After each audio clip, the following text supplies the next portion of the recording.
رمضان ہمیں کیا کر رہا ہے؟ رمضان ہمیں یہ بتا رہا ہے کہ تم اپنے اندر اتنا حوصلہ تو پیدا کرو کہ کچھ ٹائم اپنے نفس کو بھوکا رکھ سکو، کچھ ٹائم اپنے نفس کو پیاسا رکھ سکو، کچھ ٹائم اپنے روح کی طرف توجہ دے سکو، اپنے قلب کی طرف توجہ دے سکو۔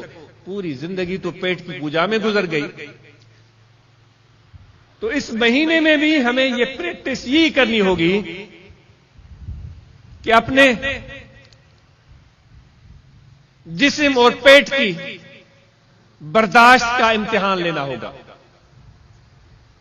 اس امتحان کو ہم کس طرح ادا کرتے ہیں کہ جب سحری کا ٹائم ہوتا ہے تو دبا کے کھاتے ہیں۔ میں یہ آج کل بات کر رہا تھا کہ دوستوں کے ساتھ بیٹھے ہوئے تھے تو انہوں نے کہا کہ سہیں افطاری تو ہماری ایسی ہوتی ہے، ہو سکتا ہے وہ دوست مذاق کر رہا ہو سکتا ہے سچ بول رہا ہو۔ جیسے ہی اذان ہوئی تو سامنے پکوڑے، سموسے اور یہ چاٹ، فروٹ، یہ ساری چیزیں بہت ساری اس نے بتائیں، دہی بڑے، سب کچھ پڑے ہوتے، وہ کھائے اور جلدی جلدی جا کر مغرب کی نماز پڑھی، اور مغرب کی نماز پڑھنے کے بعد اب یہ کتنی ساری چیزیں ہوتی ہیں۔ آئے انہوں نے کہا بھائی ہم نے تو کچھ بھی نہیں کھایا، وہ تو کیوں، کھانا تو ہوا ہی نہیں ہے، جلدی کرو، روٹی لاؤ، کھانا لاؤ۔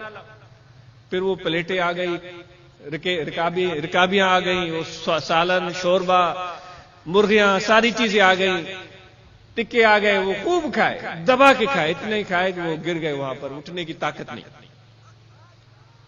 ہم کہہ رہے ہیں کہ رمضان میں ہم کچھ سیکھیں گے۔ اچھا، وہ بڑے زور دے دے کر اٹھے، بڑی مشکل سے وضو کیا اور تراویح میں پہنچے، تراویح پڑھ کے جیسے ہی واپس آئے تو وہاں سے چیختے ہوئے آئے، بھائی رمضان ہے، سارا دن روزہ رکھا ہے، کچھ کھایا ہی نہیں، کچھ تو کھلاؤ۔ بھائی کیا کھائیں، چلو کسی ریسٹوران میں چلتے ہیں۔ پورا قافلہ چلا گیا ریسٹوران میں، وہ پیزا اڑا رہے ہیں، کچھ بھی اڑا رہے ہیں، وہ کھایا پیا، اور پھر 1-2 گھنٹے بمشکل نیند کی۔ سحری کا ٹائم، بھائی کل رمضان ہے، کھانا کہاں ہے، کھانا لیا۔